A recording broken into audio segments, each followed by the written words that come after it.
السلام علیکم، welcome to my YouTube channel daily night story. کیسے ہیں دوستو؟ امید کرتے ہیں آپ سب لوگ خیریت سے ہوں گے۔ اگر آپ کو جنات پر اسرار کہانیاں اور نیند میں ہونے والے اندیکھے واقعات پسند ہیں تو ابھی چینل کو سبسکرائب کریں اور بیل آئیکن دبا دیں تاکہ ہر نئی کہانی آپ تک فوراً پہنچے۔ تو آئیے شروع کرتے ہیں آج کی کہانی، ہم خواب ساتھی۔ راشد ایک درمیانی عمر کا شخص تھا جو لاہور کے ایک پرانے مگر خوبصورت مکان میں اپنی بیوی نائلہ اور بیٹی ہنا کے ساتھ رہتا تھا۔ وہ ایک اخبار کے دفتر میں کام کرتا تھا اور روز رات دیر سے گھر آتا۔ ایک رات جب وہ حسب معمول تھکا ہوا گھر آیا تو نائلہ پہلے ہی سو چکی تھی۔ وہ آہستگی سے بستر پر لیٹ گیا اور نیند میں ڈوب گیا۔ رات کے کسی پہر راشد کو محسوس ہوا کہ کوئی اس کے ساتھ بستر پر کروٹ لے رہا ہے۔ اس نے سمجھا شاید نائلہ ہے اور وہ پھر سے سو گیا، لیکن صبح جب اس کی آنکھ کھلی تو اس کی بیوی نائلہ باورچی خانے میں ناشتہ بنا رہی تھی۔ راشد نے حیرانی سے پوچھا، تم رات میرے ساتھ ہی بستر پر تھی نا؟ نائلہ نے چونک کر جواب دیا، نہیں، میں تو ہنا کے ساتھ دوسرے کمرے میں سو گئی تھی۔ تم نے خود ہی کہا تھا کہ تمہیں تھکن ہے اور اکیلا سونا چاہتے ہو۔ راشد کے جسم میں سرد لہر دوڑ گئی۔ تو رات میرے ساتھ کون تھا؟ اگلی رات راشد نے کمرے میں کیمرہ لگا دیا۔ صبح جب اس نے ویڈیو دیکھی تو دل دھک سے رہ گیا۔ ویڈیو میں ایک سایہ نظر آیا جو آہستہ سے اس کے بستر پر آ کر لیٹ گیا۔ وہ انسان جیسا نظر آتا تھا لیکن چہرہ نظر نہیں آیا۔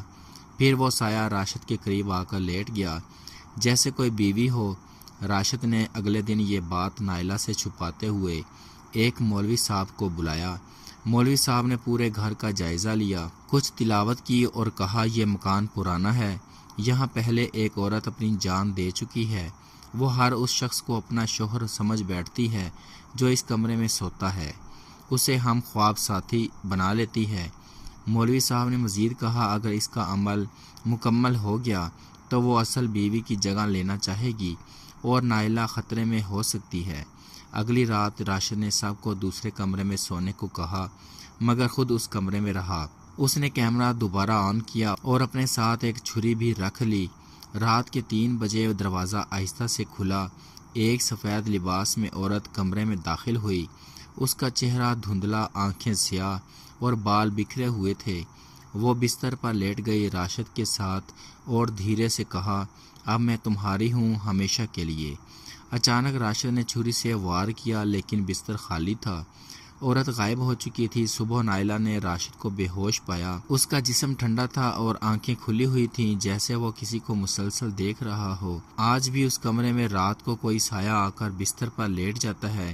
جو بھی نیا مکین اس گھر میں آتا ہے وہ رات کو یہی محسوس کرتا ہے، میں تو اکیلا سو رہا تھا، پھر میرے ساتھ کون لیٹا تھا۔ رات کے واقعے کے بعد راشد کی طبیعت مزید بگڑ گئی۔ وہ روز بیدار ہوتا تو چہرہ زرد، آنکھوں کے نیچے ہلکے اور اکثر اوقات اس کے ہاتھوں یا گردن پر نیلے نشان ہوتے جیسے کسی نے زور سے پکڑا ہو۔ نائلہ پریشان ہو گئی۔ راشد کو اسپتال لے جایا گیا لیکن ڈاکٹروں نے اسے مکمل طور پر صحت مند قرار دیا۔ کوئی طبی مسئلہ نہیں تھا مگر راشد کی آنکھیں ہر وقت کسی انجانی چیز کو گھورتی رہتیں۔ نئی رات، نیا خواب۔ راشد کو روز خواب آتا، ایک دھندلا سا کمرہ، ایک عورت سفید لباس میں جو آہستہ آہستہ قریب آتی اور سرگوشی کرتی، میں تمہیں چھوڑوں گی نہیں، تم نے مجھے جگا دیا ہے، اور پھر وہ راشد کو گلے لگاتی اور وہ اس کے بازو میں بے ہوش ہو جاتا۔ ایک دن نائلہ کو گھر کی الماری کے پیچھے ایک بوسیدہ ڈائری ملی۔ یہ ڈائری رخسانہ بیگم نامی عورت کی تھی جو اس گھر کی پچھلی مالکن تھی۔ ڈائری میں لکھا تھا، میں نے اس کمرے میں شوہر کا برسوں انتظار کیا مگر اس کی لاش ہی واپس آئی۔ میں تنہائی سے پاگل ہو گئی۔ میں روز بستر پر لیٹتی اور تصور کرتی کہ وہ میرے ساتھ ہے۔ ایک رات وہ سچ میں میرے پاس آیا، کسی اور شکل میں۔ اس رات سے میں اکیلی نہیں اور نہ ہی مرنے کے بعد اکیلی رہوں گی۔ نائلہ کے ہاتھ کانپنے لگے۔ اگلی رات نائلہ اپنے کمرے میں سوتے ہوئے اچانک بیدار ہو گئی۔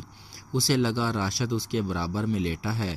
اس نے آہستہ سے راشد کا ہاتھ پکڑا مگر وہ ٹھنڈا تھا۔ پھر ایک سرگوشی، تم اب میری ہو۔ نائلہ چیخ اٹھی اور لائٹ آن کر دی لیکن بستر خالی تھا۔ اس کی آنکھوں میں آنسو تھے اور دل میں ڈر میں جاگ رہی تھی، لیکن وہ جو میرے برابر میں لیٹا تھا وہ راشد نہیں تھا۔ نائلہ نے شہر کے مشہور عامل بابا فخری کو بلایا۔ بابا نے پورے گھر کا جائزہ لیا اور اس مخصوص کمرے کے قریب رک گئے۔ انہوں نے کہا، یہ کمرہ اب خوابوں کی حقیقت بن چکا ہے۔ رخسانہ بیگم کی روح نے یہاں اپنی خواہشوں کو حقیقت میں بدل لیا ہے۔ ہر وہ شخص جو اس کمرے میں سوتا ہے، خواب میں نہیں حقیقت میں اس کے ساتھ لیٹتا ہے، اور اگر بار بار ایسا ہو تو وہ شخص ہمیشہ کے لیے اسی کے ساتھ بندھ جاتا ہے۔ راشد اب اس حالت میں ہے، زندہ اور مردہ کے درمیان۔ عامل نے عمل کیا، دعا کیا، تلاوت کی۔ راشد بے ہوش ہو گیا، مگر جب ہوش آیا اس نے صرف ایک جملہ کہا، وہ کہہ رہی ہے تم اگر مجھے لے گئی تو نائلہ کو بھی ساتھ لے جاؤں گی۔ راشد کی حالت بد سے بدتر ہوتی گئی۔ آخرکار نائلہ نے فیصلہ کیا، یہ گھر چھوڑنا ہوگا، ورنہ ہم ہمیشہ کے لیے اس بستر پر 3 لوگ بن جائیں گے۔ نائلہ نے گھر بیچ دیا اور اپنی بیٹی کے ساتھ دوسرے شہر منتقل ہو گئی۔